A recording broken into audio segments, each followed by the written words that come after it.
Hey, hey, hey. Thanks for joining me so late. Hmm. True confession time. Well, I took a lap and it was glorious, after things concluded with the retrial today. I tucked in and man, it was good.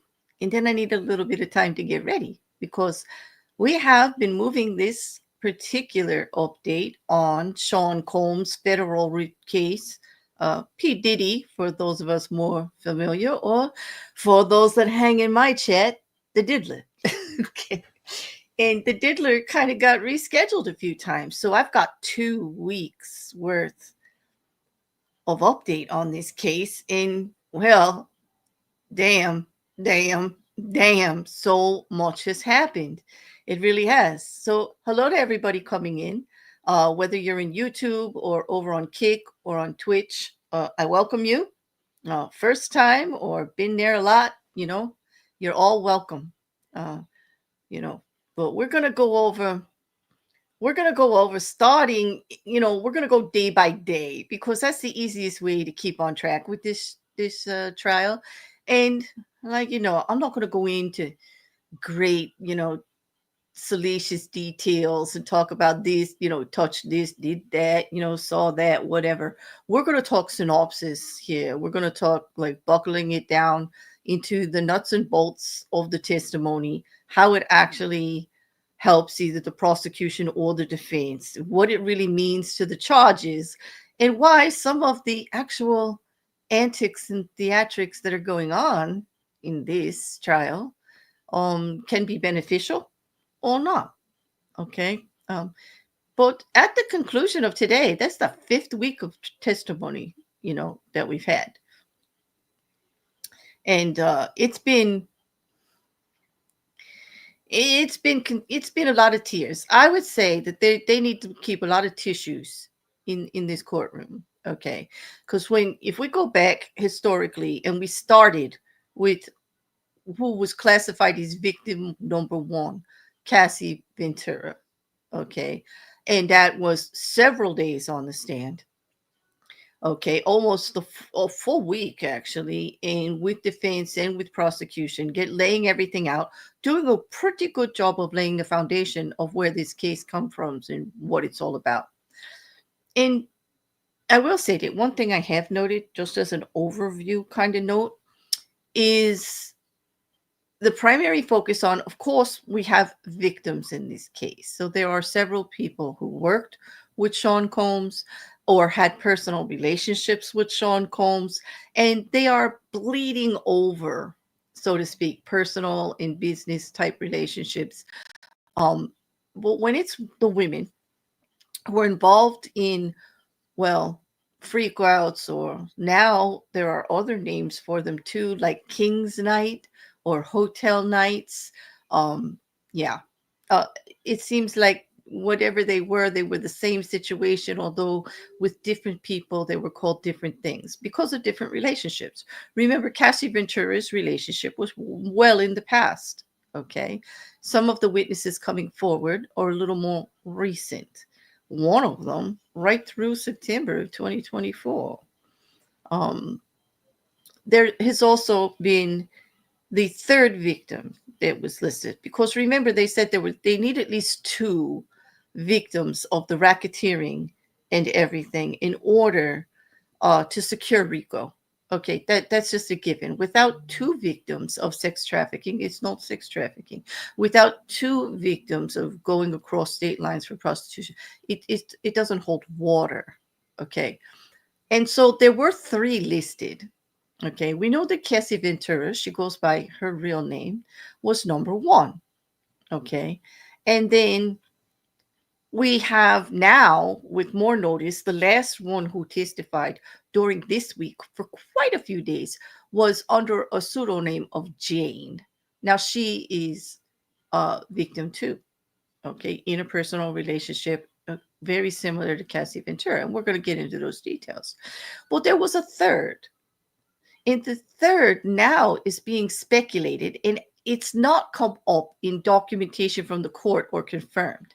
But there is enough pretty much going back and forth between defense, prosecution, in the judge, that the witness number 3 who disappeared, who they can't get a hold of, who they no longer may or may not appear in this trial, is actually the most recent relationship of Sean Combs, a woman named Gina.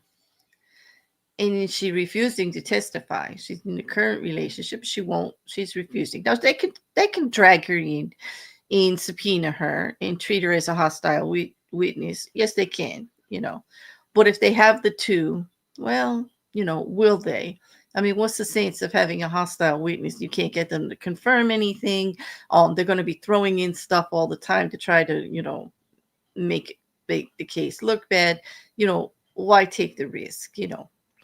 But when it comes to identifying those that have chosen to be Jane Does in this case, the personal assistant that we left on the stand on Friday at the end of May, Mia, okay, there was big to-dos about Mia. Apparently, and before we get to how she concluded her testimony on Monday, June 2nd, the first day that we're going to cover, well, what happened with Mia is, well, some media outlet, a smaller media outlet, and a couple of armchair detectives did that thing that I really hate that sometimes happens in the true crime genre that I'm in. Did some armchair detecting and decided to out the woman with her full name based on testimony that she gave and her pretty much drawings and appearances. They traced it back to an Instagram account of hers, which Mia on the stand the prior week had testified she did a lot of the public relations for Sean Combs. He posted a lot of stuff that way for him. It was part of her job. And you know what? They outed her because of a birthday video that she made for him, praising him and etc. And that all came off, in the course of the trial. But they put her name all over the place, and prosecution had an issue with this. Defense really didn't see that much of a problem with it because it took some credibility away from the witness, as far as, you can't have it both ways, be anonymous and make these public statements about Sean Combs and blah, blah, blah, blah. But anyway, Judge Subramanian, well, he actually did have an issue with it. And kind of went along with the prosecution's idea of just kicking those people out of the court. When they were identified, what media group did it, they were also pressured to perhaps take down those posts. Okay, because, you have to be careful too. The judge did not actually make an official order. Okay, and so if you don't make an official order, you kind of leave it open that you're hoping people do the right thing, but you haven't demanded the right thing, insisted the right thing, or made punishable when they don't do the right thing. Anyway, I think it was pretty sleazy. I think there's enough that you can report on this case without having to out victims or do damage to victims involved in the case. Okay, it is a very salacious case. But when people are going after victims and witnesses in a trial for clicks, views, media representation, a little bit of clout, trying to get a byline, personally, I find it disgusting. I know it's part of the game. I know it's like what they do. It doesn't make them horrible, horrible people. I just find the whole process pretty distasteful. And I don't think I'm alone in that. It's just my opinion. I'm never going to actually say that they can't do what they want on YouTube or any other platform or in the media or what they want to do. It's just not for me. Like, I don't want to get up. I think they do go too far, Mrs. Cassandra. I agree. It's pretty messed up. People, I mean, we've got even witnesses just doing their jobs and, doing their responsibilities as good citizens in other cases who are getting harassed unbelievably and torn apart, their lives torn upside down because they decided to do the right thing. I mean, it's distasteful, and that's my soapbox moment for the night, everybody. I mean, it's been 2 weeks since we talked about this case, so you had to kind of know one was coming, right? So sorry, not sorry, but that's where it is, and that did happen in the case. And with a case this big, they didn't need to do that. You didn't know, they don't need to do that. They really don't. And when it comes to, it brings up the point, like, this case is about racketeering, intimidation, abuse, sex trafficking, some really nasty stuff. Do you really want to add to it by doing stuff like that to infer that, the prosecution could actually infer that perhaps Combs and his team had something to do with it? Little media company, like, do you really want to get dragged into something like that? Do you want to have to get dragged into court as to who contacted you, where you got the information, why you did what you did? This is RICO. This is racketeering. These are federal charges. And that First Amendment thing only protects you so far. So far. Yeah, you could do what you want. You got every right to. It's fucking America. Don't we all? But what he doesn't do is protect you from accountability or the consequences of those things that you choose to do. Just remember that. The circle is the circle, the wheel is round, and you know what? Karma is a thing. Okay, there we go. We got people wearing Free Diddy shirts. Free him from what? Like, from what? His horrible lifestyle? His obsession with being a freak? Free him from what, Mrs. Cassandra? Jesus, right? Like, it just make sense, It really is, like, so messed up, this whole thing.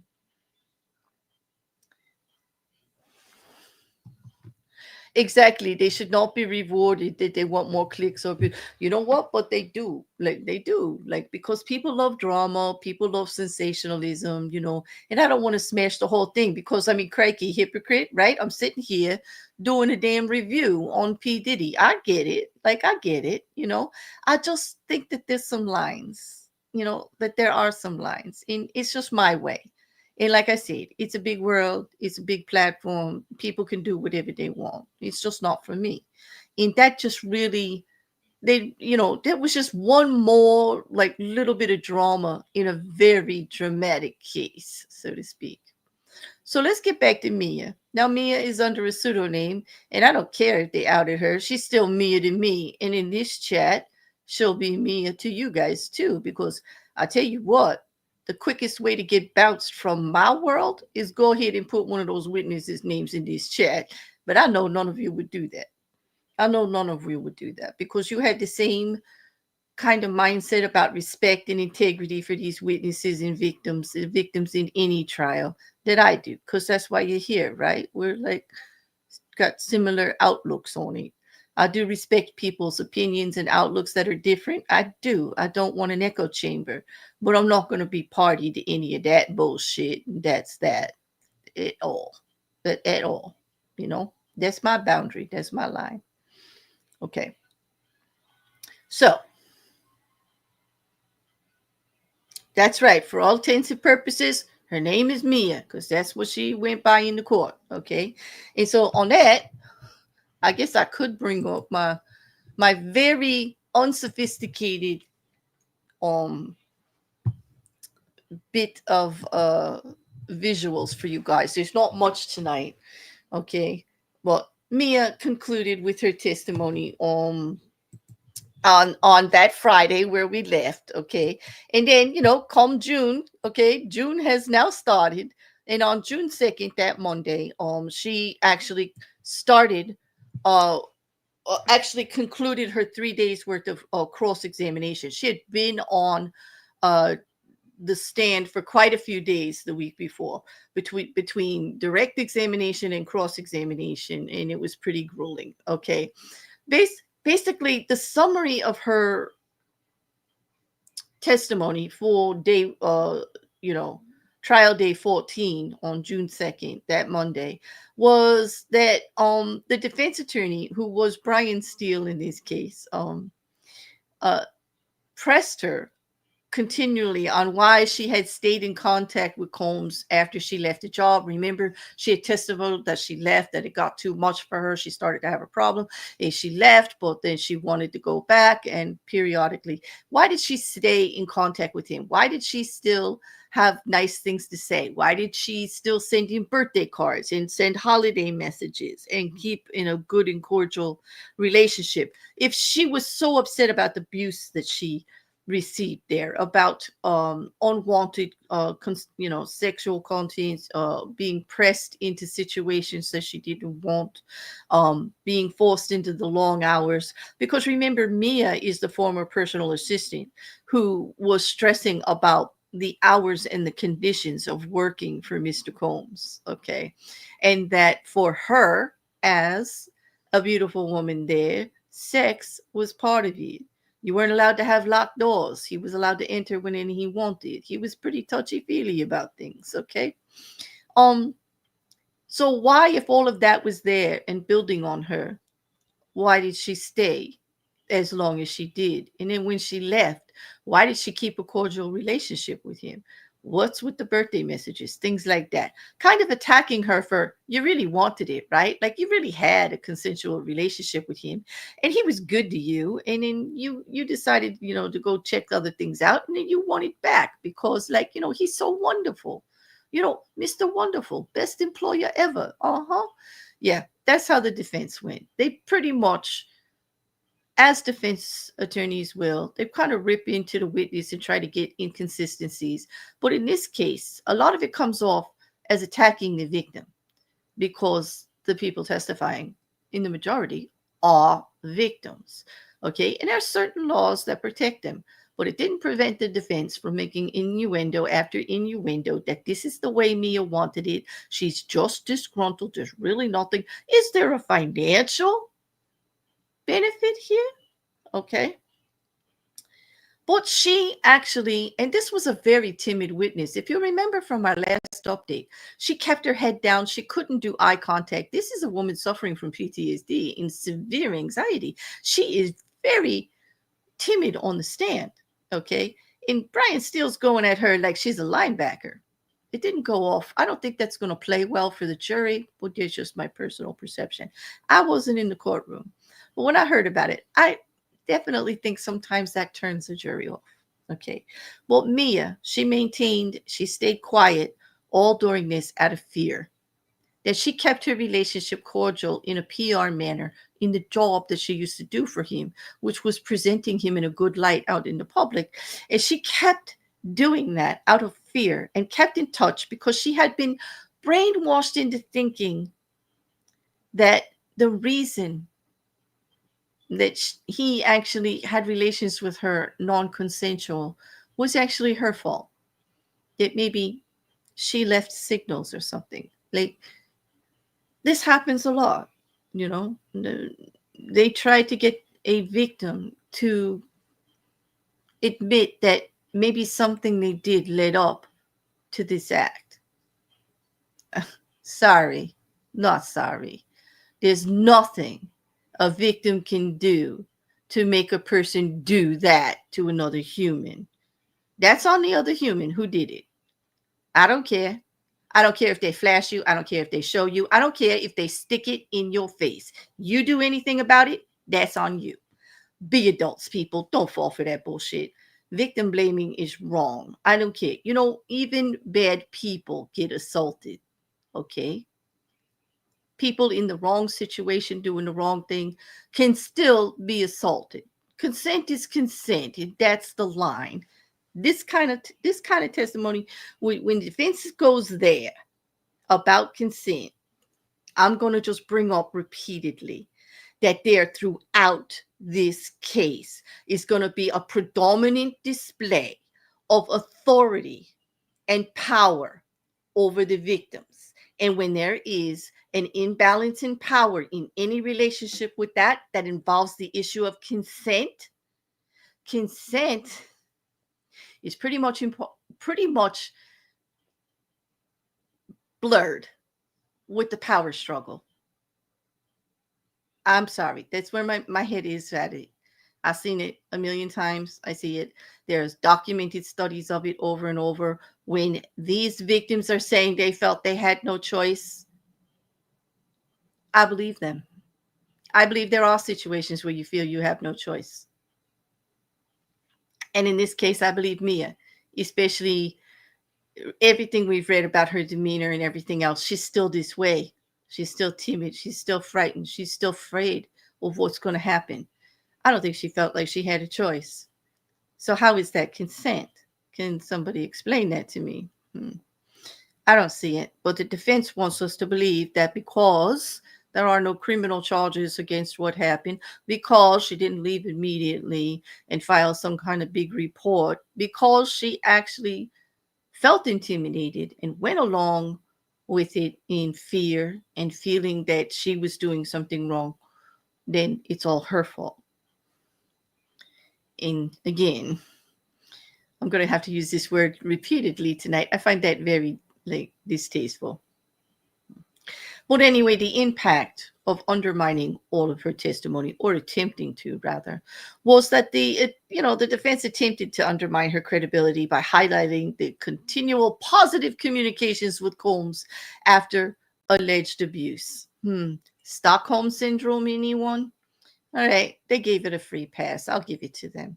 But I think that the emotional testimony of Mia did more damage to the defense than they want to admit. Because when they have to go that hard on a witness to try to discredit them, then they've got issues. They know how damaging the testimony was. And she brought forth a lot of things about the environment and the culture of the business of Sean Combs, not so much girlfriend and boyfriend relationship, but how the racketeering and the sex trafficking and these actual abuse issues and violence were a common thing throughout his business dealings. Personal assistants would know that kind of stuff, right? So we get to Tuesday. First, let me check the chat. Okay, here's another picture. Can you see even the court artist is actually drawing me a constantly slumped, head down through the whole thing. Okay, well, after Mia, we have a couple of more witnesses that help actually bring together some more of coercion and some dirty deeds and stuff that are going on. And some of them are technical or not. But we get to this picture, which is Eddie Garcia. And this is on Tuesday after Mia concludes, Tuesday going forward on trial day 15. Okay. Mr. Garcia testified that Combs had paid the $100,000 in cash for what Garcia believed was the only copy of the hotel surveillance video showing Combs assaulting Cassie Ventura. So they go into that whole big thing. He is the former Intercontinental Hotel security officer. They have this whole big meeting. He tells the whole thing about the transaction that happened with Sean Combs. He said that Combs had said that the video would ruin his career if it was released, and he offered to pay the hush money, so to speak, to keep it out.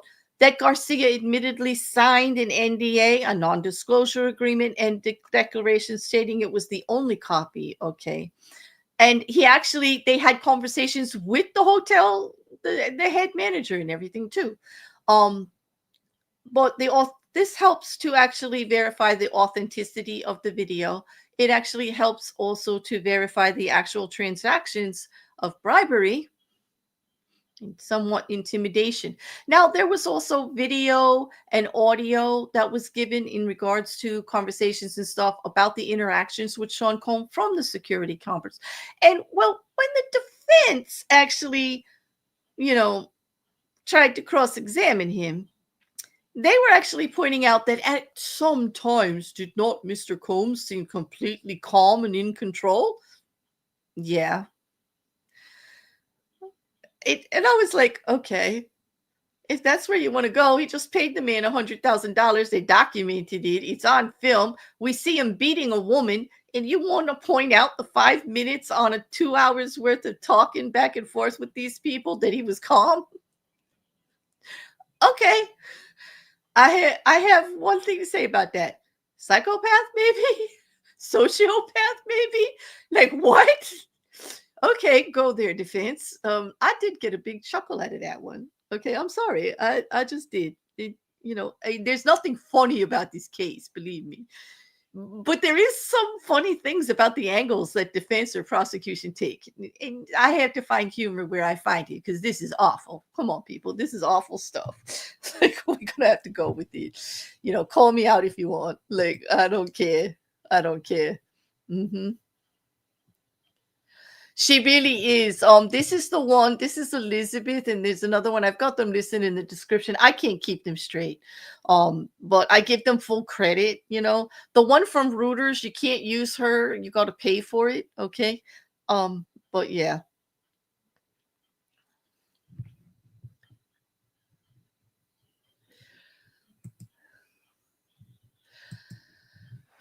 Okay, so Mr. Garcia takes care of that. Now, we've heard about the video before. We all saw it on, CNN released it. That was from 2016. It's a big part of Cassie's case, too. It's come up repeatedly. But, to finally hear it from those that are involved, makes it pretty damning for that. But here's the thing. The testimony of Eddie Garcia strongly supports obstruction and robbery charges, which are necessary for, those 4 letters, RICO, RICO, the racketeering. Okay, it just demonstrates also a pattern of cover-up efforts. We've heard about other things, intimidating witnesses in regards to the Cuddy incidents, where the violations of his home, and then trying to set his vehicle on fire with a Molotov cocktail and threatening his life, and then intimidating people to come along with them to actually cover it up and tell different story or whatever. I mean, definitely a pattern of cover-up and efforts all throughout the testimonies of different people in this actual case, and that is the goal of the prosecution for RICO. Because remember, RICO being the main charge, you need particulars. You got to prove some illegal activities. You got to prove, that it was commonplace and a pattern, and that more than one person is involved. And the most intriguing part of this case is that it is a RICO case, and only one man is charged. RICO's for organized crime. RICO's for networks, and that's what they're accusing him of doing.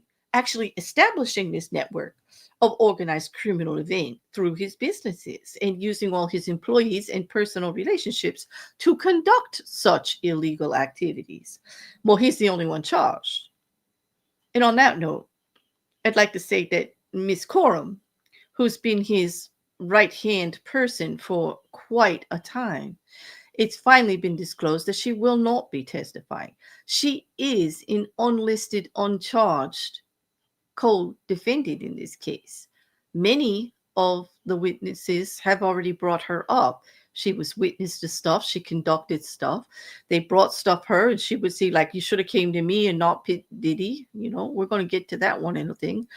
She had great control within the organization, but she's not going to cooperate. Now, she's not going to come forward and testify, but does that mean she has not cooperated with the federal government? I'm not sure. At this point, I'm not sure what's going on with her, whether there'll be charges after, whether she has actually cooperated so that there won't be charges, but how she's not testifying, I don't know. I mean, because that would be a slam dunk, wouldn't it? I mean, the right-hand person just testifying to all of it. However, I'll make this note. There is a way that the right-hand person could testify that it was all normal standard business practices and they never saw anything. And well, that would absolutely throw a monkey wrench into the works. So it could be something like that. It could be the twisting of the way things that they see it. Because, there's always 2 sides to a coin. But I do find it quite interesting that they're not showing up in the case or any of the filings to date. We'll see. We'll see what happens in the future. I'm just going to put my feather in the cap for that one with that name on it and just keep watching. And I advise you guys to too, because I do think something's going to happen about that later. Well, let's move on because now we get into, well, actually what could have been some of the most glorious documentation in evidence.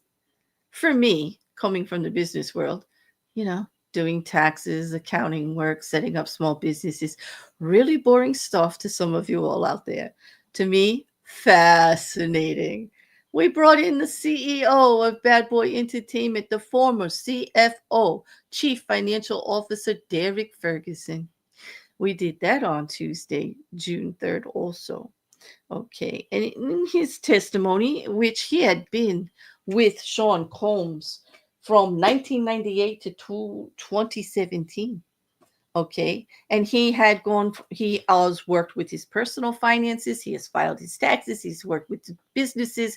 He was overseeing some of the major deals and the finances. He supervised a lot of accounting staff. And here's the thing. Sean Combs didn't just have an accountant, didn't just have a CFO. He had a whole department of financial workers for him. Yes, a whole department of people who did the business aspect of it. And actually, to the credit of Sean Combs, yes, I actually said those words, to the credit of Sean Combs, when his chief financial officer is testifying here, there doesn't appear to be a lot of irregularities in how they conducted business on the books. They always paid the taxes. They did reviews of personal stuff.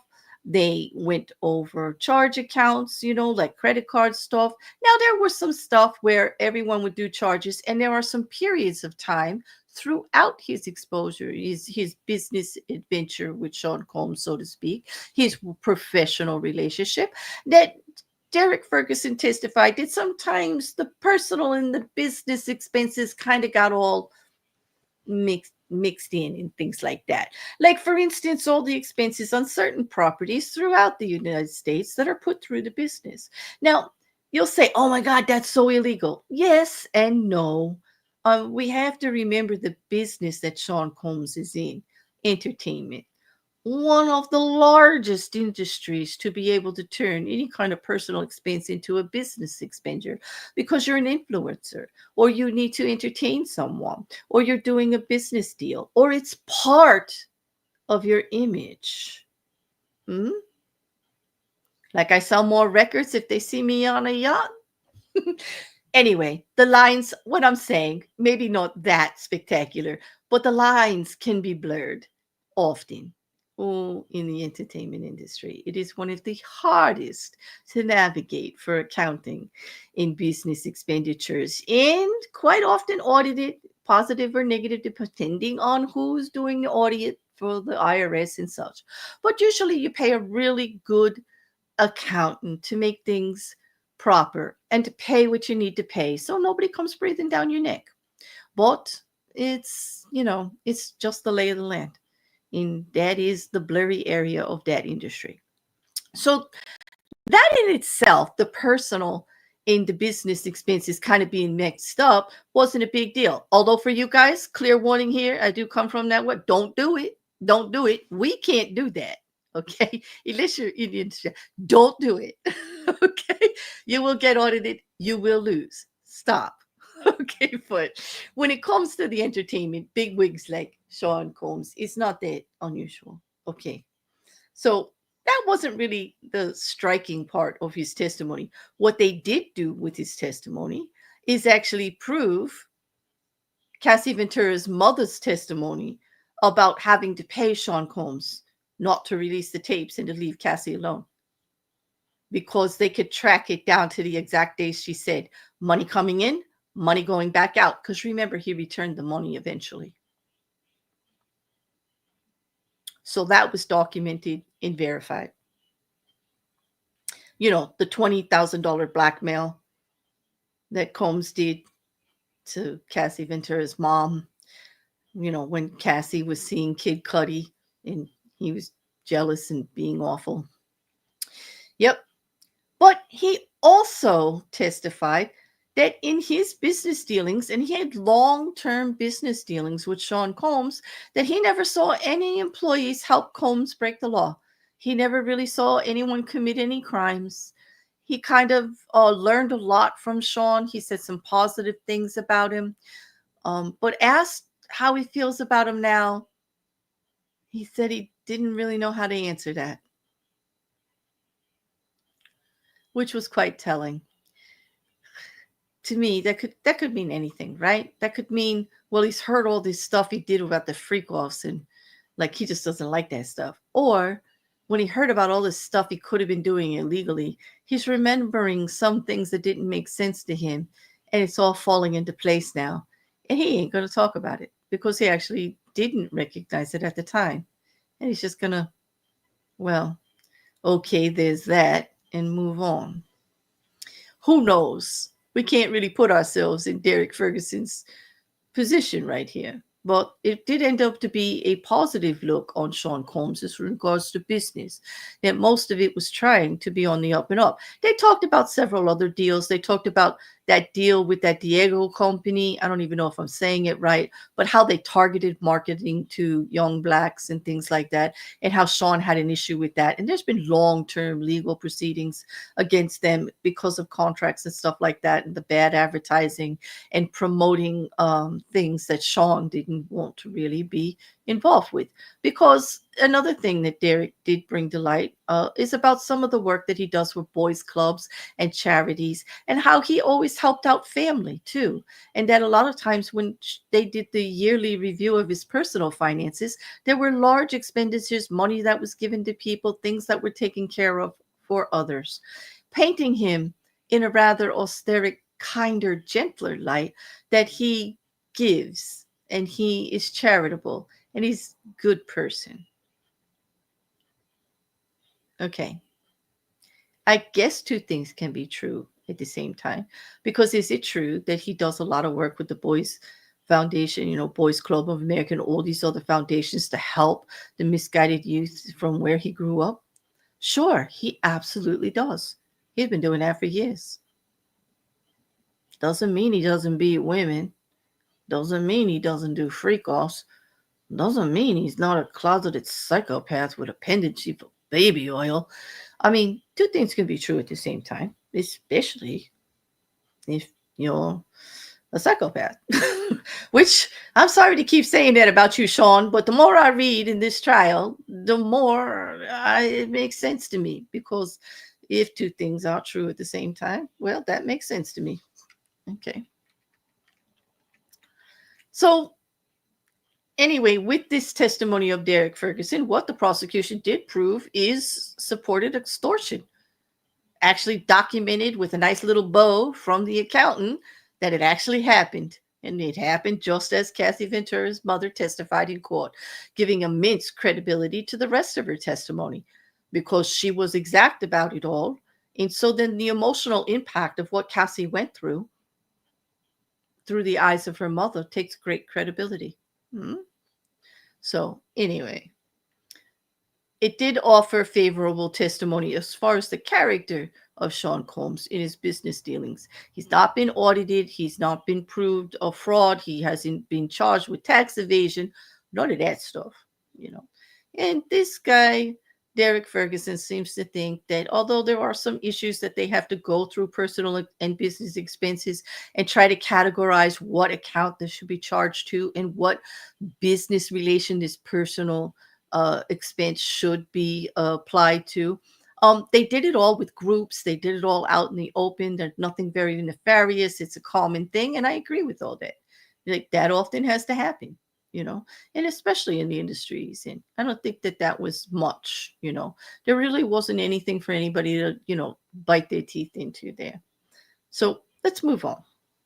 On Wednesday, the 4th, we heard from Israel Flores, who's a Los Angeles Police Department officer in former hotel security.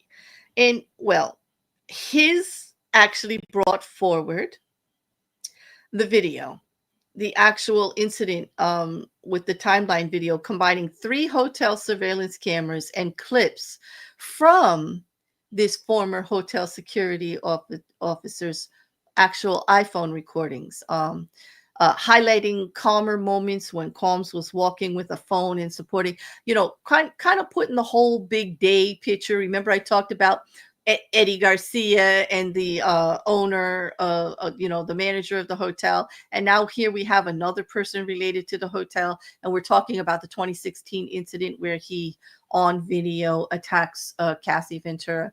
And so they put it all together and into evidence because, of course, the prosecution wants it all of it, because they have even more than we've even seen. And now here comes the defense saying, oh, look, you remember I said they were going to say, like, oh, look, he was calm over there for 5 minutes. This is where this information comes from. Israel Flores was used to bring all of that video and those audio recordings in to be used. And it's critical visual evidence, strongly supporting the assault charges, which needed to be supported. And though the defense attempted to provide alternative narrative, like, well, he couldn't have been that violent because here he is calm for 5 minutes. Okay, like I said, psychopath. Okay, here we go. I mean, it was a little weak on the defense's side. Real strong, a strong witness for the prosecution. Although he didn't have a lot to say, the documentation of critical audio and visual evidence really helps with the credibility of the assault charges. You actually seeing him do it instead of a woman claiming he did it and showing a picture of a bruise. Well, there's no denying that. Okay, if you got film of it, bingo, bango, he did that. Okay, what's he gonna say? Like, no, you just think my arm hit her like that. You just think I punched her. No, that's not me grabbing her by the hair and dragging her down the hallway. Oh, we were playing, Bam Bam and Pebbles, from the Flintstones. Is a thing. No, the visual will hit the jury spot on for exactly what it was, a violent assault. Okay, so now, speaking of violent assaults, we're going to jump to another witness from Wednesday, June 4th, and that's Brianna Bana Bangalan. Okay, now Miss Bangalan is a graphic designer, and she's also a very good friend, or was a very good friend, of Cassie Ventura. And she's going to speak about an incident back in 2016. Seemed a volatile time then with Cassie Ventura.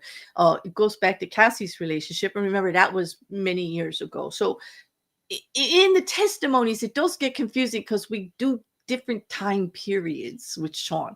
And they're all related to victim 1, 2, or 3, time periods when he was in these personal relationships and the freak offs and the king nights or the hotel nights are happening. Okay. But it shows a pattern. Okay, when you go from years to years, we've got a long stretch of years here, and the pattern continues through witness after witness, depending on their personal relationship with him. It's still there the whole time. It just, the players change a bit. Now, Bongalan testified that back in 2016, Combs, this is the witness that testified that Combs actually held her over a balcony edge for like 10 or 15 seconds and then threw her into furniture all around Cassie Ventura's apartment. A very violent act. The jury saw pictures of her post, pretty damning pictures of injuries and stuff. I mean, she's wearing a neck brace, like, documenting like the whole thing. But there was some kind of problem with the testimony, because in matching up her testimony of the incident and Cassie Ventura's previous statement on the incident, there seemed to be some irregularities. Okay. Now, although this testimony supports violence and intimidation charges, she was pretty graphic in saying that she had lasting trauma. She has nightmares and paranoia, and that it was such a violent assault and came out of nowhere that she actually could have died. That it has affected her greatly, like to this day. And she did have some photos to back up the injuries and stuff like that, from being tossed around the room. Now, it does support the intimidation charges and supports absolute violence in how Sean would deal with people who went against him.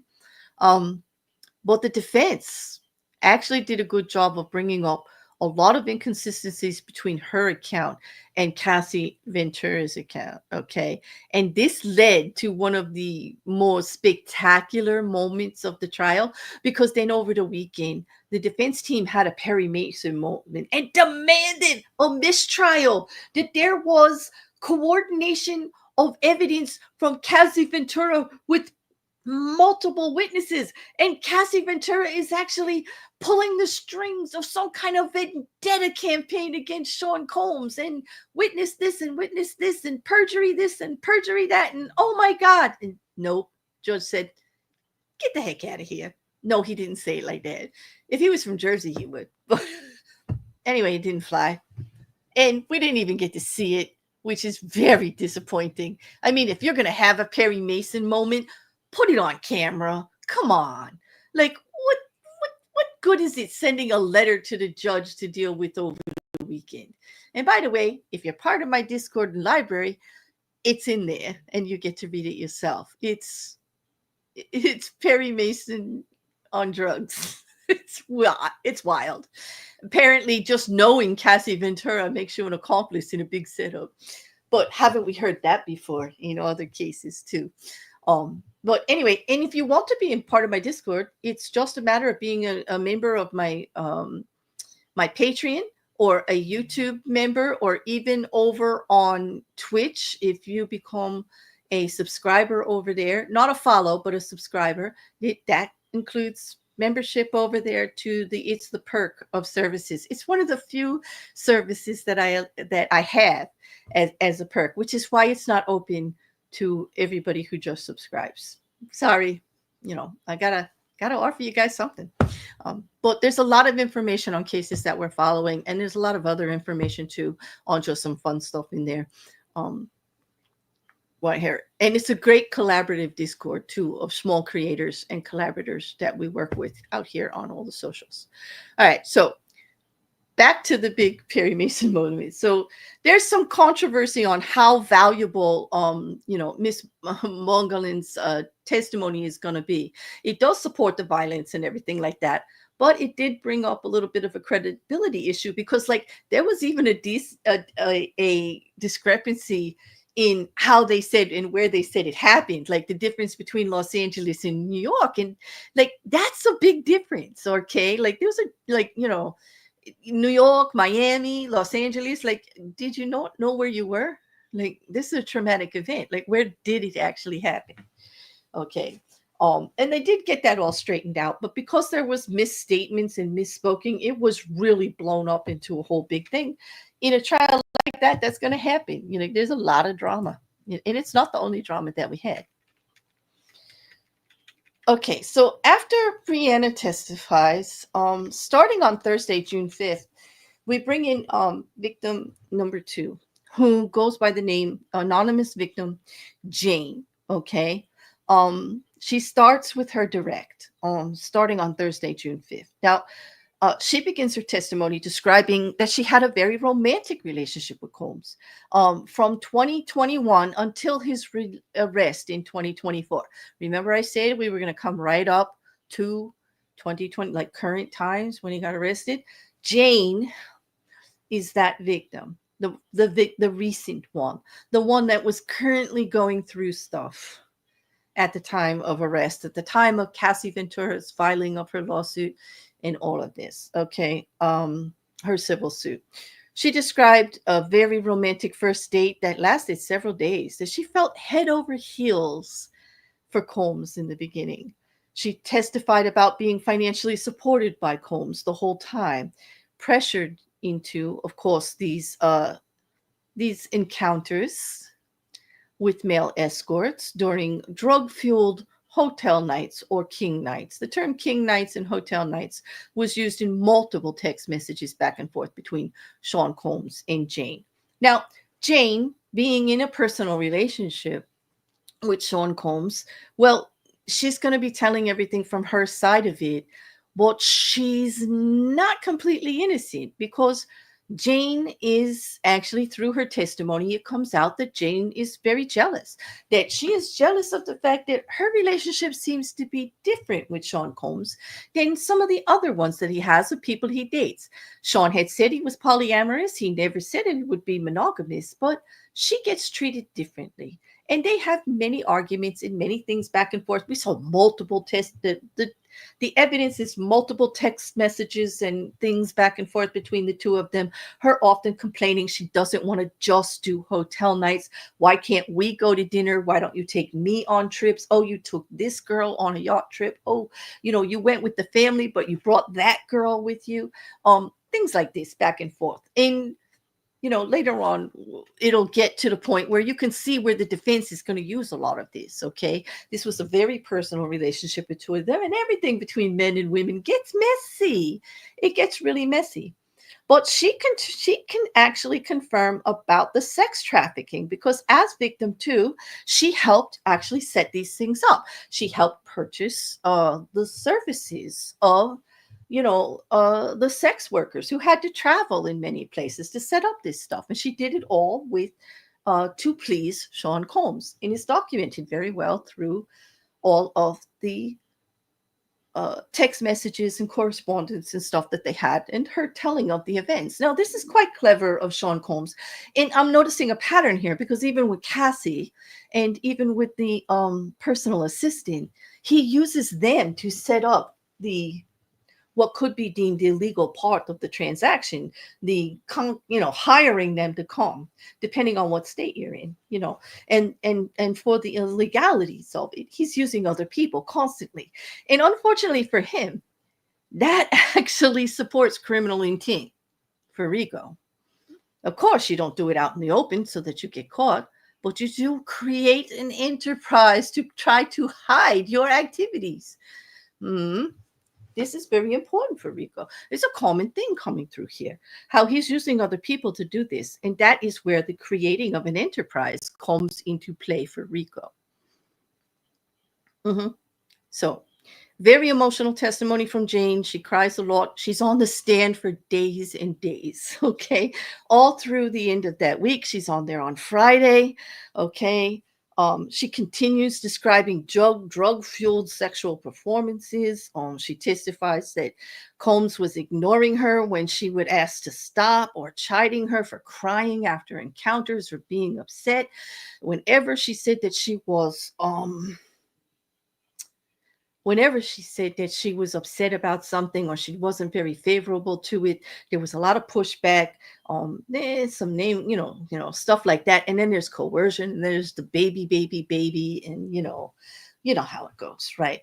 It looks like a very manipulative, coercive, and abusive type relationship, but not just on the side of Sean Combs. And here's where part of the problem comes in.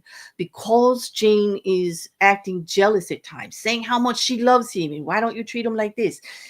It's getting twisted by the defense as her being petty and vengeful and spiteful, woman scorned. Okay, while she's crying on the stand with several boxes of tissues and can barely control herself, when some of the things she had to do, she would be in the middle of telling him, I don't want to do it. And they would point to a text message like, oh, but you booked the event, right? You told him you had fun. You told him, yeah, you're okay. It was distasteful, to say the least. I really have to admire the women coming forward in being put in that position to say all of the things that they did, knowing what they did. They have to heal from it. They know that to please him, they did things that now they're thinking they definitely didn't want to do. That totally is messing with their heads completely. Cassie Ventura talked about the healing process, the shame she felt, how twisted it made her. You can only hope that all of them will get there. But Jane doesn't seem there yet, because it's fresh for her. It just stopped on September 2024, and it only stopped because he got arrested. She don't have access to him, and he doesn't have access to her. So the abusive cycle, the manipulation, all of this has stopped because there's no contact, Well, she continued to, you know, try to stand up and verify all of these incidents that happened. But here's something else that happened during her testimony. Sean Combs had been noted by the prosecution, and this comes from their filing, that while she was testifying, he was making faces at the jury, nodding at them, encouraging them to listen, and like, yeah, yeah, on all these things, like as if, to give his own testimony from the defense chair that he was sitting in, which is not really supported in a court of law. Judge Subramanian warned him several times about nodding vigorously at the jury during testimony, where the defense stood up and said, I didn't see anything. And the judge is like, I'm looking right at him. Knock it off. Like, it's just like the defense is like, we didn't notice anything. The judge is like, I'm looking right at him. He's doing it. The prosecution is right. He's doing it, and he needs to stop doing that. Okay. They actually said that they would remove him from the court and he could watch by teleprompter if he kept it up. Like, that's it, because he was warned and he kept doing it. And so the judge like kind of put the hammer down. But the fact that, I mean, just I could just see it. It was like a Who's on First skit from, Abbott and Costello, because like here he is nodding at the jury. The judge is looking right at him. And the defense guy stands right up and goes, we didn't see anything. What are you talking about? It's just like, and he's like right in the middle of doing it. Anyway, I found that part. Although that is not supposed to happen. You're not supposed to be influential on the jury. The defense should know better than that. They should be counseling Combs to keep his demeanor like happy. You can smile at them, you could whatever, but you don't do this witness intimidation, witness adjudication, whatever you're doing, this witness emphasis, that he's been doing with the nodding and the gesturing kind of stuff. Not exactly the way it's supposed to go. Okay. But again, Jane's testimony is definitely supporting coercion and trafficking charges, and also the judge's warning and visual acknowledgement of what's going on in the courtroom. Does that not actually suggest concerning defendant behavior of coercion and manipulation and just, uh, not wanting to follow the rules? I would say just a bad look for Mr. Combs there. Okay. So we get to this week, Monday, and Jane is still on the stand. Okay. She's still doing direct. She's still answering the questions of the prosecution. She has multiple incidences that she talked about. She's very detailed about things that happened, people that were hired, arrangements that were made, all followed up with either text messages or some kind of evidence to support her all the while she's going. But it started to focus on how the progression of their relationship with the increasing coercion over time. What started as suggestions in the beginning, like, oh baby, would you ever think about doing something like this, turned into, we need to do this. And a lot of the complaints from Jane were about that's all that they did. Can you guys excuse me for, okay, my dog is like right here. I'll be right back. I'm so sorry. Please, I'll be right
Okay, sorry about that, guys.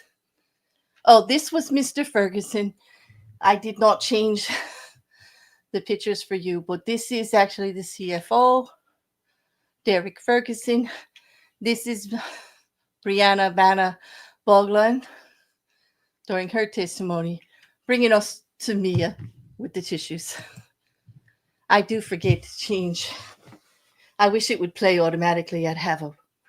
Anyway, sorry about that, but Toro was doing his job, and I was the only one here. And you know what? You'll sing bad karaoke. You know, I'll keep that in mind for next time, Arnold. I'll just send you a link, and you can come up here and sing to them. But Toro was doing his job, and he saw something in the backyard, and he didn't want it there. So I had to let him out to do his thing, and he chased the possum back up the tree, and everything's fine. He's cool. Well, he was making a racket.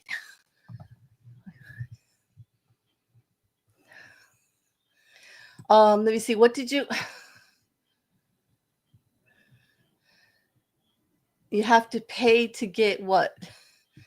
Let's see.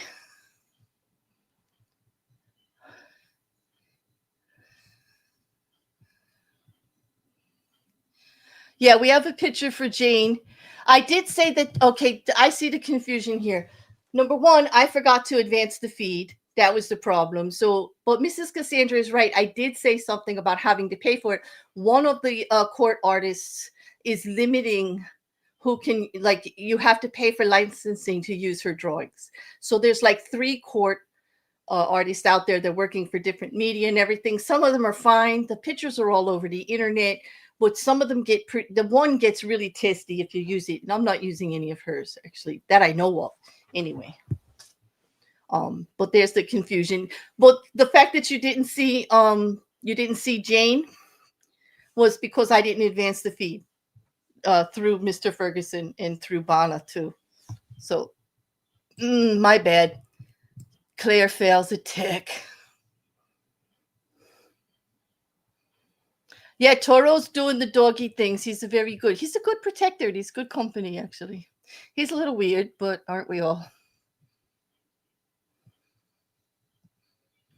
You know, the asylum already has recordings of people singing. Exactly. So many of our friends, you know, justice for the possum. Hey, Jester, good to see you. You sticking up for the possum? He didn't hurt him. He just sent him up the tree.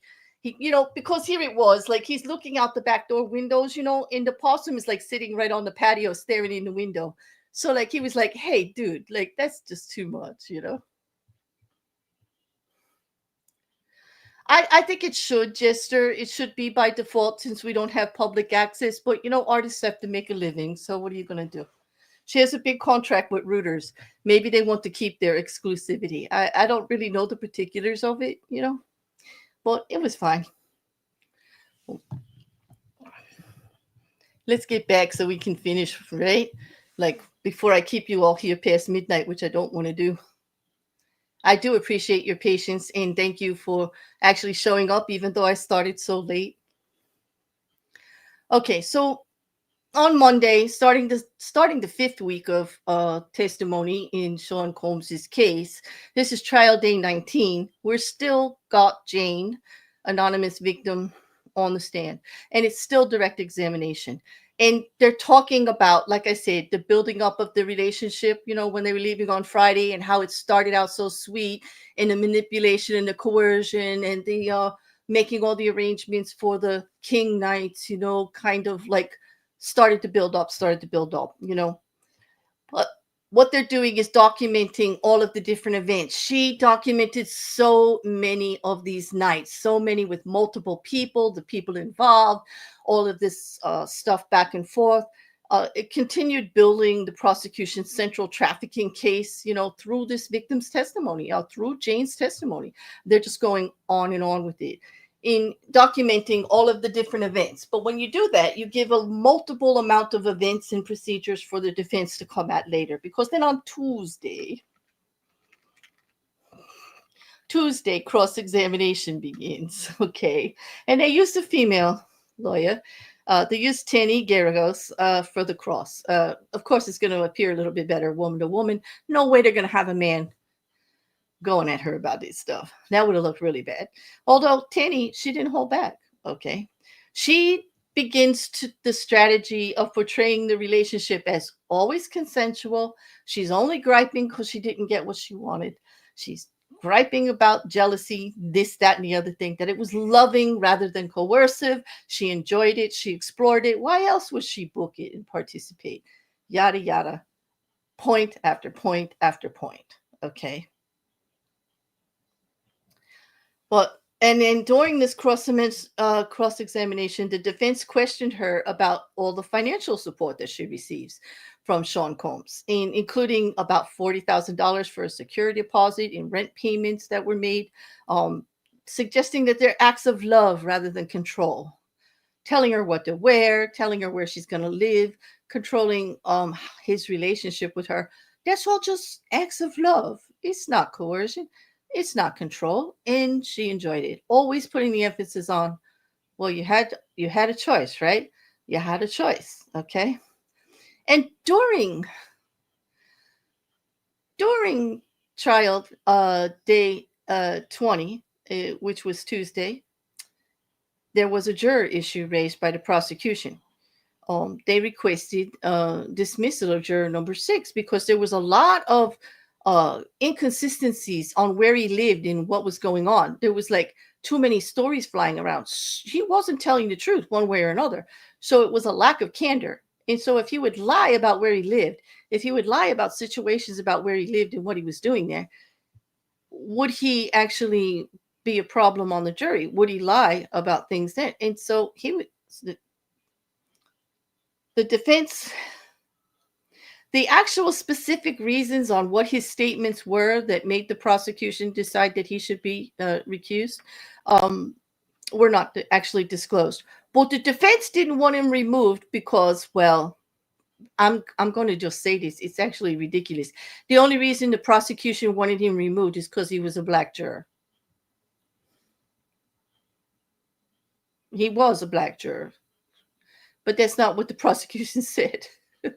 Now, the exact details are not disclosed, but they did say it was about lack of candor and truth. And there was a lot going on the socials about where he lived and statements he had made that were in opposition of each other, because he may not even be a candidate for the jury there, because he may not live in the area he needs to become a juror for this case. So it was an issue. But yeah, another little bit of drama that we had in the case. So on Wednesday, defense actually continues. Okay.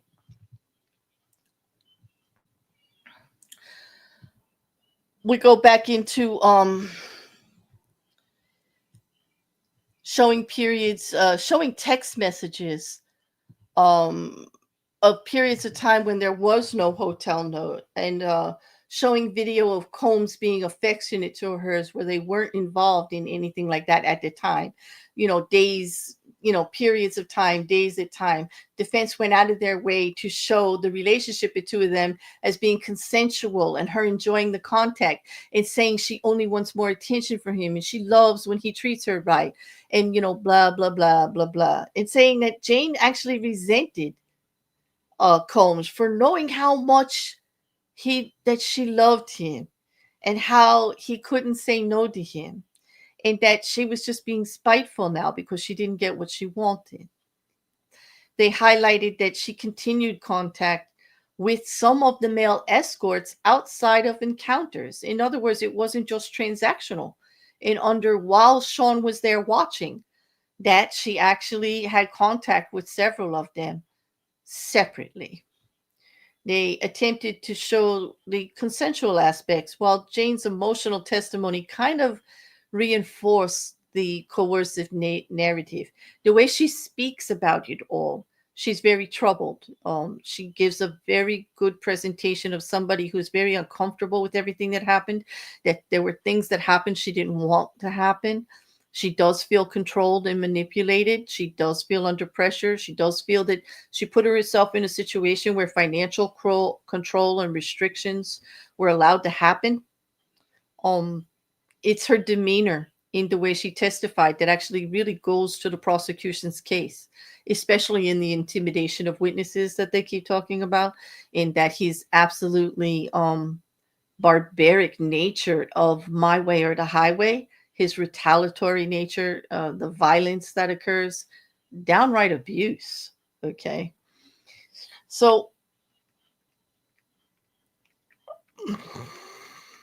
her final day of testimony was Thursday, and it included a very violent June event with Combs that is portrayed as violent on both sides. Violence from actual Jane and from Combs at the time. She testified she would give up all of the money and gifts in the world if it meant that she never had to have these relations with strangers or do the hotel nights. The defense took a private message and played it, an audio call where she was complaining about, just wanting more attention and she doesn't want to do this. And he just says that, maybe she should move on from their relationship and do better for herself. Stating that this is the reason that she's testifying, because she's scorned, because, she was saying it wasn't good for her. And in response, Sean just said, fine, then move on. He didn't try to keep her there. That was pretty powerful. I would say that actually worked in the defense's favor, because they're showing Sean just saying, then leave. Like, that's fine. This is what I want, but it's not what you want, then go.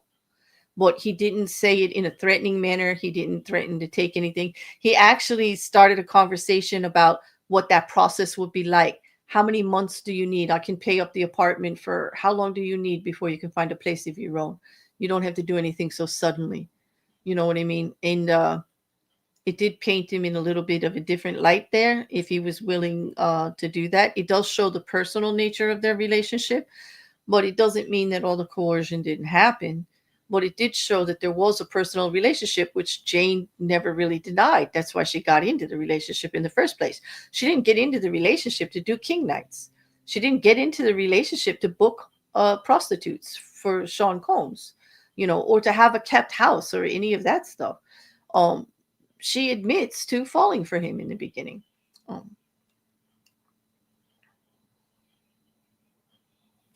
But she was very emotional. It is key victim testimony for the prosecution, because it's victim testimony. It's not supporting testimony like others that take the stand. It is one of the two that is necessary to confirm the sex trafficking charges, the crossing of state lines with the hiring of prostitutes, and also for the RICO. So the financial incentives, things like that, all supported. But on Friday, we did have two other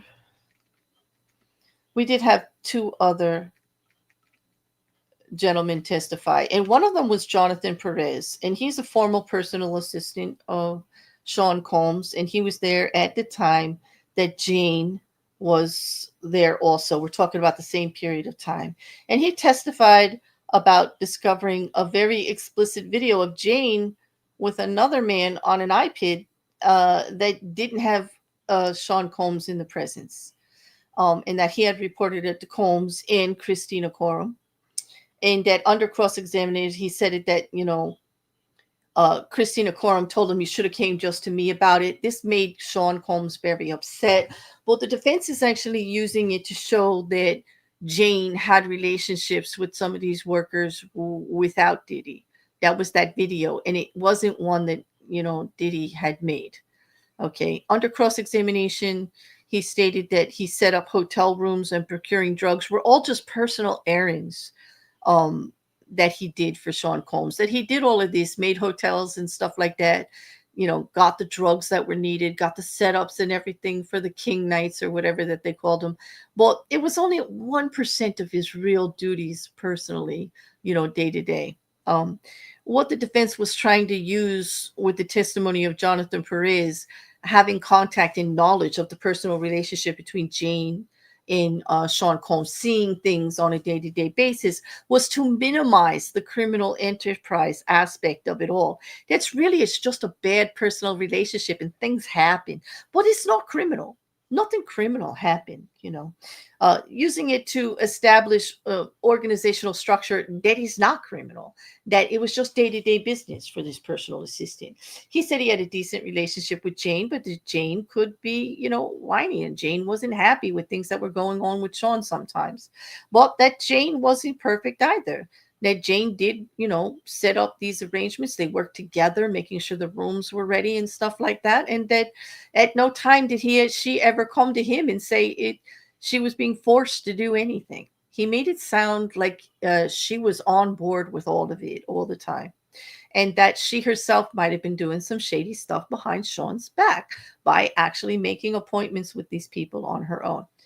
I don't know. We'll have to see how that plays out. The jury will actually have to take that into consideration, being that he worked there and he was there the whole time with the relationship with Jane. So that is like a third party witnessing, the relationship from the outside, and it will have some weight. Also on that day, Yi actually decided that he wanted to show up in court, and there was much to do. But he wasn't able to enter the courtroom because he wasn't on the approved list, because they have shut that courtroom down after after Mia was exposed. They're not letting just anybody in anymore, and they're documenting like everybody who's coming in, because if you're going to out witnesses that don't want to use their names in public and don't want to be identified, well, this is a pretty bad thing. And so they weren't going to have the same thing happen to Jane.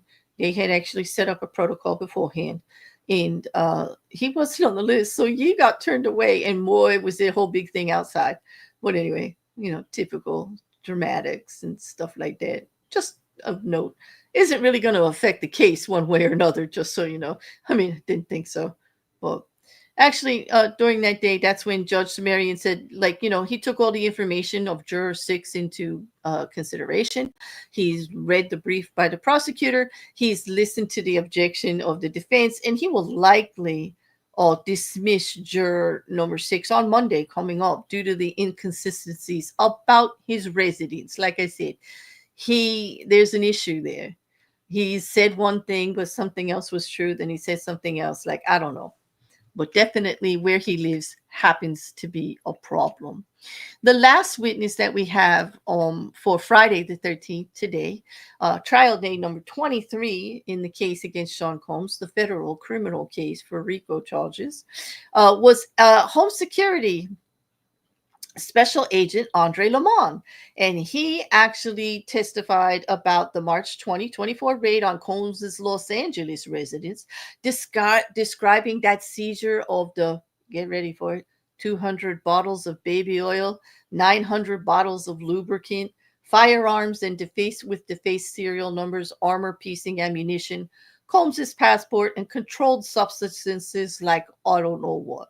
But anyway, there is an actual picture of him holding up some of these weaponry in the courtroom that day, just documenting things that you don't normally have in your house. I mean, what big entertainer needs to have all of those guns with no serial numbers? What does one need a gun without a serial number for?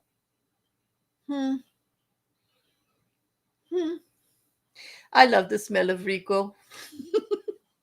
Yeah, they kind of got him with this one. This is definitely a bad look. He's wearing jeans he's wearing gloves holding it. Yes, Rocket Couch. And he's not pointing it at anybody. Like, yeah, we were talking about that earlier. John Mader from the Murdaugh trial. That how he picked up a gun, no gloves, anything. And he pointed it over at the galley and in defense. And like, there was like everybody ducking. It was horrible. And he didn't wear gloves when touching the evidence all the time. It was horrible.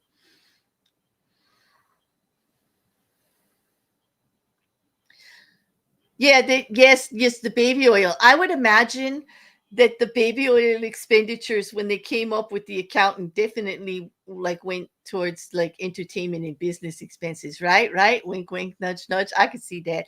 Can you imagine those conversations? Like, you're sitting there in the accounting office, like, and you're all sitting around going through receipts and trying to, put them to certain accounts. Okay, who do we credit the 900 cases of lubricant to? Which entertaining account do we actually put that under? And for what event was that? Oh, okay. It's like, like, wow, you know?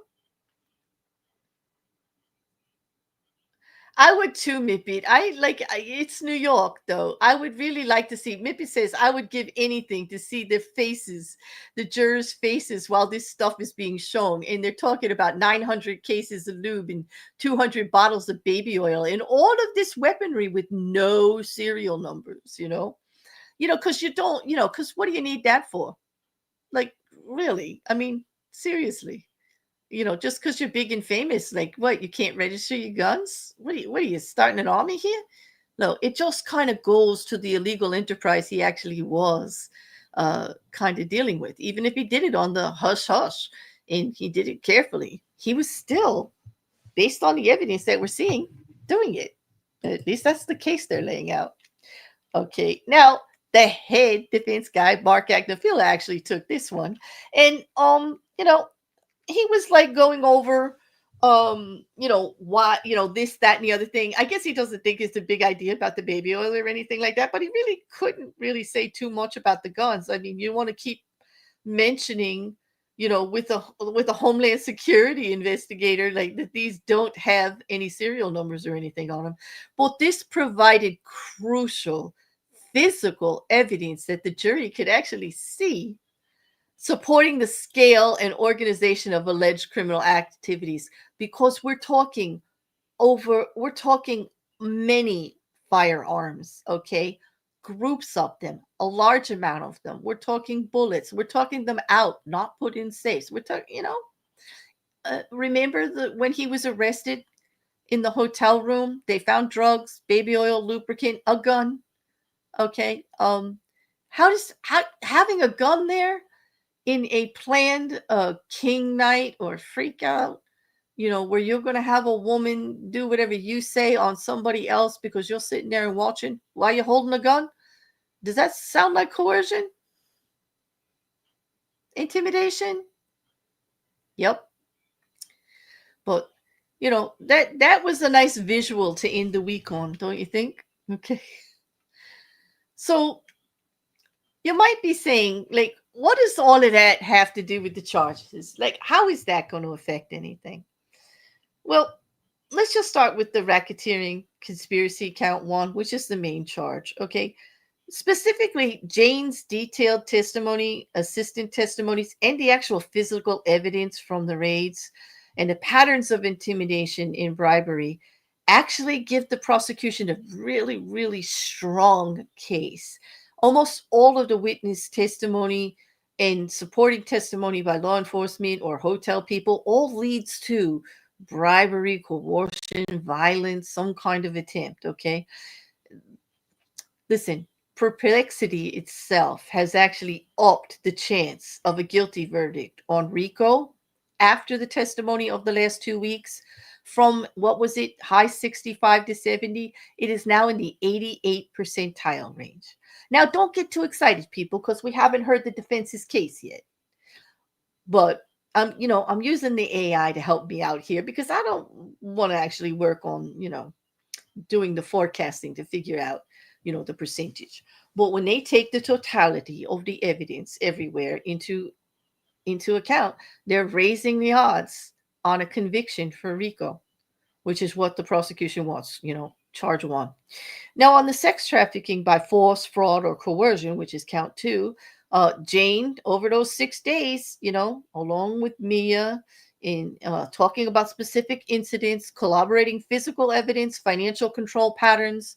We looked at financial records from 2011, in the past, to document the bribery that Sean Combs, did blackmail, not bribery, I'm sorry, blackmail against Cassie Ventura's mother, Regina, for that 20,000, and that the dad had paid it, and it was sent back, and all clearly documented through, you know, bank statements and through the accountant's testimony. So that's third party collaboration. That's outside of just something a witness says, adding credibility. Totally illegal. Remember, we need two strong illegal acts in RICO to make it RICO. Okay. It has to be supported by the criminal offenses, not just that he's a horrible person doing all the stuff that he's doing. But, and then for the sex trafficking, there has to be two. And we're talking about victim number one, which is Cassie Ventura, and now Jane as the other victim. There would have been three, but she's not coming forward. Originally filed with three. All right. Now, they also say that this is actually the strongest charge. This charge is now so strong, it's in the 90 percentile of getting a verdict of guilty. Now, again, don't get so excited because we haven't heard the defense's case, and you never know how a jury is going to look at things. But when looking at everything that's being said about the testimony, and remember, the AI can only go by everything that's being reported. And since we're not in the courtroom and we don't have tangible transcriptions word for word, they're just going by all the information they have. But it's not looking good for Sean Combs, okay? Transportation to engage in prostitution, definitely very strong with Jane's testimony and Mia's testimony about bookings, even all of the personal assistants from week 2 and 3. And now again, this personal assistant in week 5 actually testifying that he helped with the arrangements with Jane and that it was just part of day-to-day business. Let that sink in. It was just part of my day-to-day business responsibilities as his personal assistant. To acquire the baby oil, go get some drugs, make sure the room is ready, and book all that. Yeah, it's just my day-to-day responsibilities as his personal assistant. But it's only 1% of what I do. What the hell was the other 99? Well, really? I want to know about all that too. I'll bet you there's some stuff in there. But anyway, we also have firearms violations and obstruction and bribery charges. All of this goes right to the racketeering. Agent Lamont's testimony about defaced weapons and armor-piercing ammunition. Like, why does an upstanding businessman need all of this? Why can't you have firearms that have serial numbers? I mean, it's not illegal to have a gun if you do it the right way, but it is illegal to get a whole bunch of them and scrape off the serial numbers and then have armor-piercing ammunition. They call those cop killer bullets, right? And they're to go through, the vests. And also for those that protect themselves, it's gang style stuff. It's very violent. There's no need for this. That's not regular protection stuff. That's not, oh, I'm a famous man and I have to protect my stuff. Like, you can protect your stuff with a gun with a serial number on it. And you can protect yourself with a gun without having to go through everybody's protection that they might be wearing. Armor-piercing ammunition? Really? Very violent. Not a good look, Pit. Not a good look, Diddler. Not a good look. Anyway, also we have Garcia's testimony about the $100,000 payment for the video. We have the actual blackmail with Regina Ventura. So we got bribery, we got blackmail, we got obstruction, okay, trying to keep things out, trying to intimidate. I mean, everything came up in the 80s or the 90s after these 2 weeks of testimony. And I think it was the long testimony of Jane and the great details that are current, okay, even though there's some controversy there as to regards if she a woman scorned, is she really stayed? She just loved him. She still says she loves him, and that it was all consensual. Even if some of it was consensual, the illegal acts that are happening around it, she kind of confirmed a lot of them, and so did the assistant. So, there's that. They think they have it. They think they have it all, but they don't. Hey, Liam. Have I been streaming all day, Liz? No, I left after jury instructions earlier, like late morning, early afternoon, and then I took a really long nap. And I have delayed this stream on P Diddy for like a week. I was supposed to do it last Friday, so now I'm doing a 2-week recap.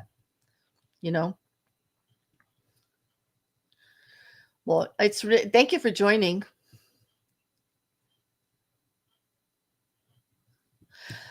Teresa says, I definitely wouldn't want him to see my face because I'm judging him. You, me, and the rest of the world, Teresa. Don't worry about it.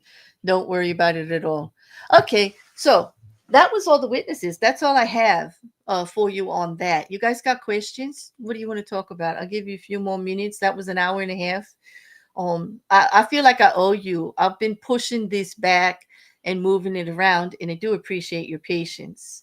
I don't like to cancel last minute, but sometimes my voice was so tired after live trial, I just couldn't. You okay with him seeing your face, Jester? Yeah, you're going to give him the stare down. You're going to give him the stare down back.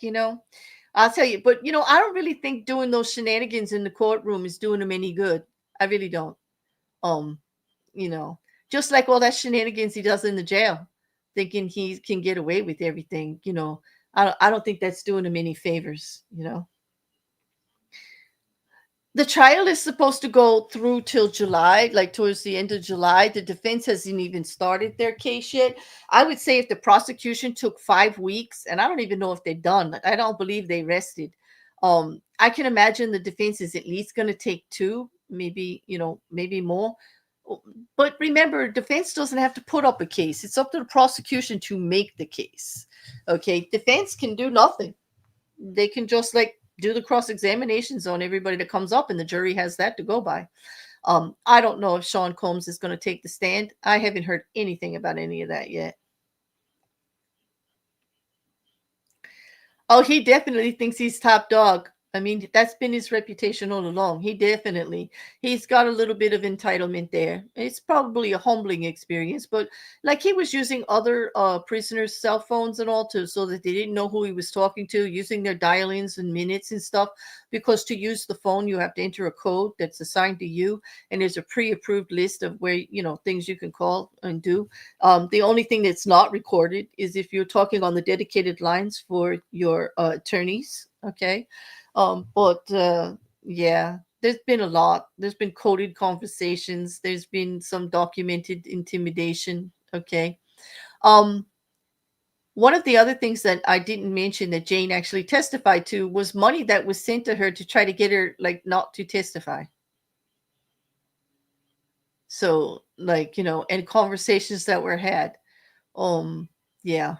So it wasn't straight out just don't do this, but yeah, there's a little of that. But there was that with Mia too. Mia actually documented that she received some money and everything after Cassie Ventura's lawsuit came out, not to come forward. Jane is actually alluding to conversations of the same.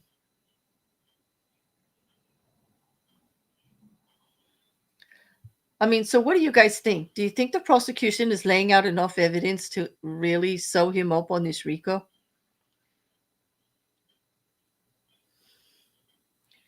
Because the defense is really trying to focus on the fact that none of it's illegal. It's all standard business practices. And his personal relationships with his women is really nobody's business. That's really the angle they're taking. I don't think it's looking good for him either, Mrs. Cassandra. I don't. I think they are getting it there. They're getting it there in a weird kind of way. I would have thought there would have been more meat from the chief financial officer, but you have to remember the loyalty that Sean has with a lot of these long-term employees. I really wanted more to be there because that would definitely, because for me, that's what RICO is, follow the money, prove the criminal enterprise, prove they did the wrong thing. Boom, do like a Capone thing and get them for tax evasion or something. But for that accountant to put it all in a favorable light, never an audit, file taxes every year, we do this kind of review, we do that, there's more people and more layers involved, really good. I learned a few things from him, stand-up citizen, where he puts his money. I just thought there would be more. And I'm not saying they're easy, like they could be, but there just wasn't in the testimony, you know. He's guilty. Yeah. It's looking not good for him. And he's not looking good either. Talk about a man who is like aged overnight. Without the hair dye, and the fancy clothes and all of this, he's looking a little rough right now. And he needs to stop looking at the jury and doing gestures and stuff because he's really starting to annoy the judge.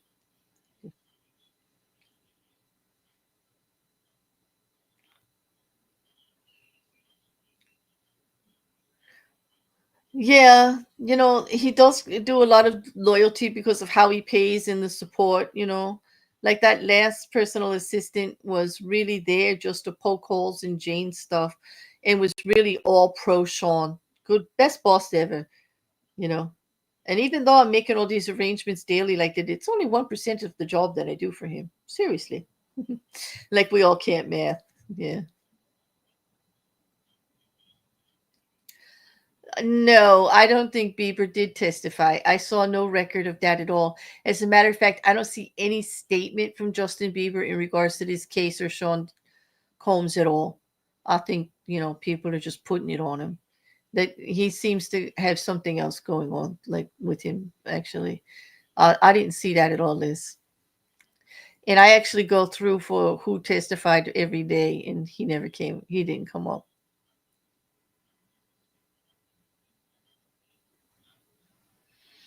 They do say that there were some younger people involved that it could have been, but that's all the salacious gossip end of it. That like unless it happens in the courtroom, like what can we actually say about it, really? You know, I will admit that the Justin Bieber we see right now on all the socials doesn't even look like the same person.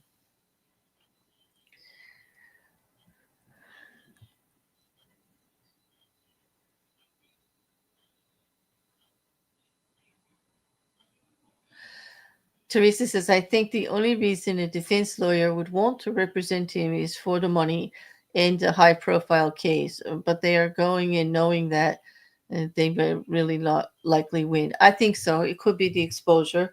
I mean, Marc Agnifilo is a real top notch lawyer. He's got some great lawyers. He's got Brian Steele from the Young Thugs case, He's got Teny Geragos is also from Weinstein and several others. Definitely high profile lawyers, very expensive. And I kind of agree with you. They do it for everybody. First of all, defense attorneys, bottom line, every person deserves a strong defense and the ability to face their accusers and get a fair trial. Everyone's presumed not to be guilty until proven guilty, So, like, he's got a really strong defense team, and it's going to be their job. They could be doing it for the money. They could be doing it for the fame. They could just be doing it because they think he's wrongly accused. There's so many different reasons. Well, the one thing that they all believe is that he deserves a vigorous defense. You know, let the charges go where they may. You know,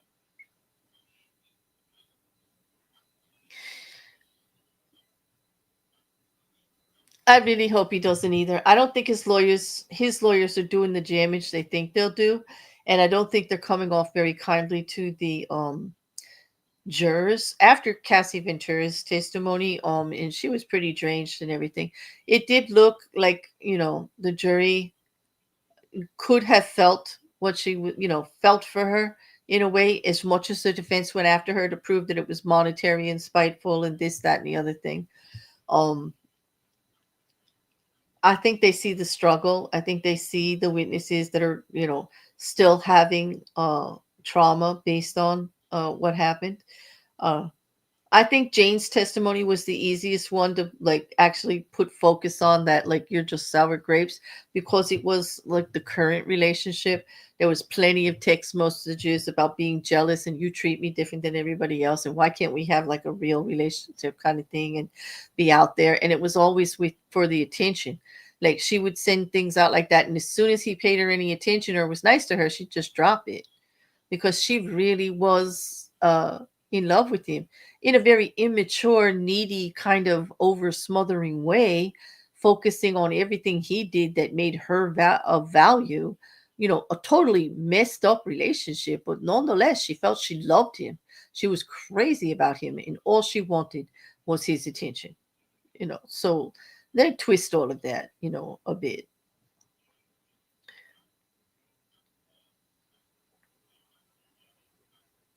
How old is Cassie Ventura?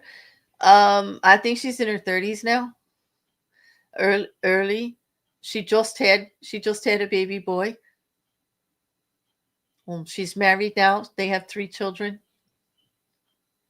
But she started with Diddy when she was just 18. I think they got into a physical relationship, even though she knew him before.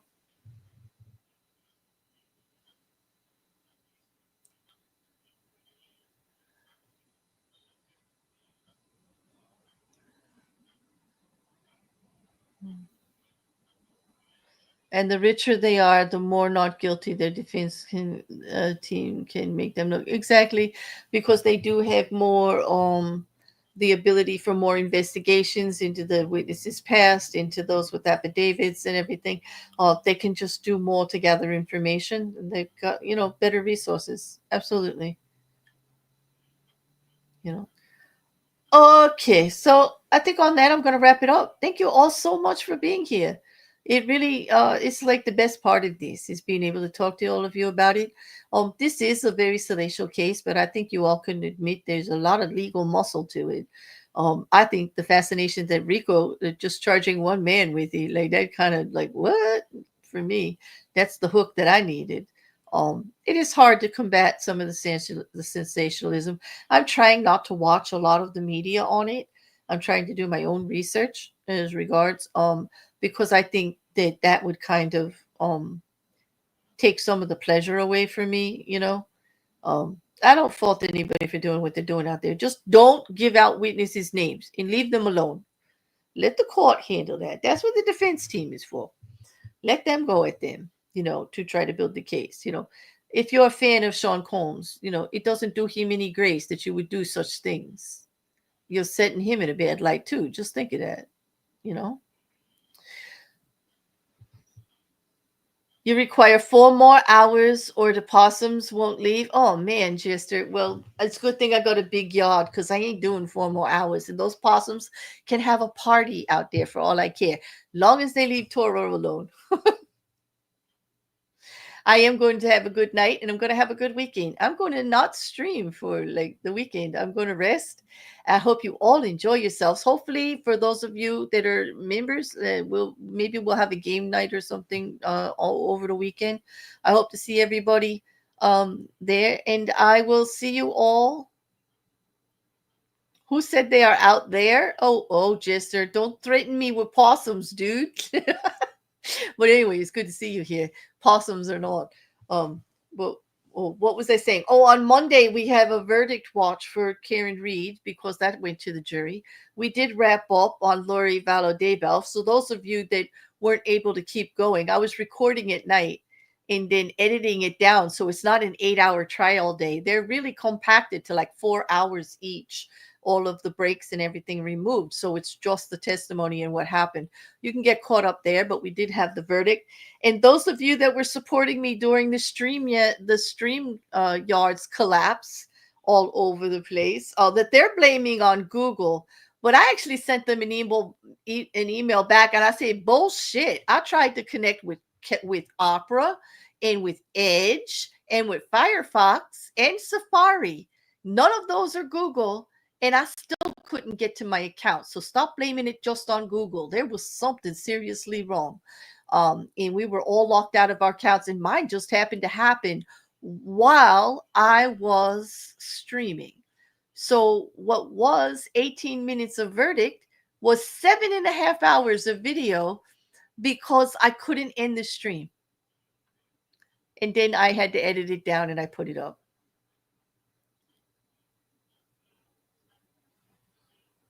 Oh, so I know they had a ton of services, but do they actually control Edge or Firefox or Opera as far as browsers there? Or maybe the service is between the browser and StreamYard. Is that what you mean, Arnold? Because they were blaming it on my Google connection. And I said, I realized, that the platform, the Google Cloud had an issue. But like, I didn't understand why I couldn't use another platform to get on. Doesn't matter what browser I use. Okay, thank you for clarifying that. They'll probably say the same thing when they get back to me. The cloud broke. Oh, okay. I get what you mean now. Okay, you're speaking the language now that I understand instead of all that goobly goop they sent me. It's where all the servers are hosted, not my browser. I get it. Thank you very much. So we couldn't get to it no matter how because it was broken the cloud. I see. Thank you, Arnold. I should have just asked you yesterday. Maybe you could have found a way for me to go in there and stop my streams and stuff because I couldn't even do it in Task Manager or anything. It was rough. I was able to stop it over in YouTube, but not in StreamYards. It ended up to be like 7.5 hours or something before it came back online. And I just edited it down, but and I was able to put it back up. So that's good. And they're still here today. And besides that, within 2 hours, I learned how to use OBS. I can stream in OBS now, and I can record in OBS. I learned how to do all the setups, all the stuff that I need, play the intro, play the outro, all that 9 yards. The only thing I can't use in OBS is my talking avatar. And I like this little thing. I like watching my mouth move like it should, But because you can't have two versions of OBS open at the same time, and I actually use this avatar through portable OBS as the camera, as a virtual camera. You know what I mean? Yeah. Yup, the cloud broke right in the middle of my stream, Jester. It was horrible. I was traumatized. Like, I needed a moment. You can help me, Arnold? Yes, if you're not busy this weekend, I'm free. Hit me up. Because if you can help me get this talking avatar to work in OBS, I'm golden. Because everybody's been trying to get me over there on OBS. And, well, I like StreamYards. It's helped me even when I had a little potato of a laptop when I first started my channel, And it's real easy because I can actually stream to 3 different locations. Right now, I'm on YouTube, Kick, and Twitch at the same time with no extra effort, with the ability to have 3 different chats going and catching numbers and on all the platforms there and not putting all my eggs in one basket. But I do want to get the avatar to work in OBS because it would be nice to have a backup if the cloud decides to break again and ruin my life in StreamYards one more time. But you've helped me a lot, Arnold. Yeah. He's like information man over there. How potato was my potato? It was a Chrome laptop. You couldn't even download an app. Everything was cloud-based that I did. Everything, Jester. Those were the days. And you know what? When people found out I was running this channel on a laptop, they were damn impressed because they were like, how are you putting out that content like that? I just figured out a way to do it all cloud-based. All the video editing was done in the cloud. Everything was done in the cloud.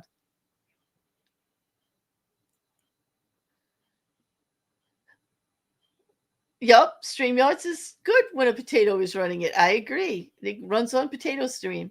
Oh, Shill, I love that little Charmander. The rare Charmander is one of my favorite emojis. And I see you found all the emojis in Kick. There's a lot, right? Chromebooks aren't even laptops. Well, that's true. They are just a Chromebook, aren't they, Jester? I guess you called me out there. So then I should rephrase that. I ran the channel for almost 2 years on a Chromebook. Mm-hmm. Yes, I did. Until I got this beast that Record put together for me here. And that's when I started to do real video editing and be able to handle more than one trial at a time.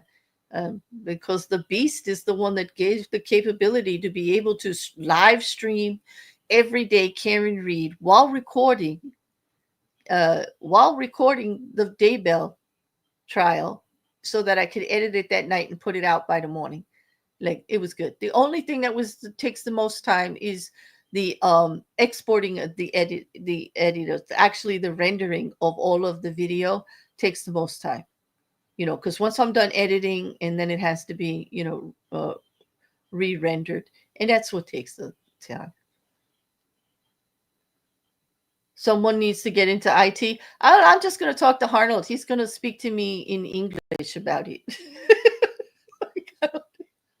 All right. On that, I'm going to go. Thank you so much, guys, for keeping me company. You're one of those people, Couch. I know you guys were all trying to help me. You were all, and I was talking to you, and I could see you guys talking, but you couldn't hear me because the screens were frozen and the feeds had died. But on my end, it was still running perfectly, but I could see what you guys were saying, and I lost connection to the chat. I couldn't even type in the chat. I lost connection to all you guys, but I was still here in StreamYard, streaming away. Everything was going fine, as far as it looked inside. Yep. No, thank you, Teresa, for coming by. Yes. Sun is up there, Liam. It's early morning, 5 a.m. Have you not been to bed yet? You were here with me earlier with the trial, too. Well, on that, I'm going to go, guys.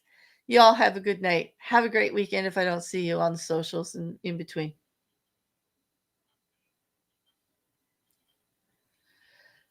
You know someone that you can... Oh, okay, Couch. Multi-streaming through OBS. Yeah, well, Arnold says that he has somebody about the avatar, so I'm going to talk to him about that part. But the multi-streaming part, apparently I have to be on a bigger server or something to be able to to go to more than one place at the same time. So I have to, investigate all of that. More to learn, but hey, if we're learning, we're growing, and if we're growing, we're moving, and if we're moving, we're living. So there you go. You're welcome, Mrs. Cassandra. I hope I'm doing you right with it. Because you gave me the nudge. All right. Good night, everybody. Again, thank you for so much for the support and for the great company in the chat. So don't forget to do the YouTube, Twitch, and Kick things. By the way, if you have a Twitch or a Kick account, please give me a follow. It's free over there. I am trying to build the platform over there, just like to spread things out a little bit. So would you do that? And over here on YouTube, could you please like, share, and comment? I stay in the algorithm the more you give me interaction. Every like counts, every comment counts in keeping me in the actual algorithm so that you and others can all see the content, that keeps me doing this. All right.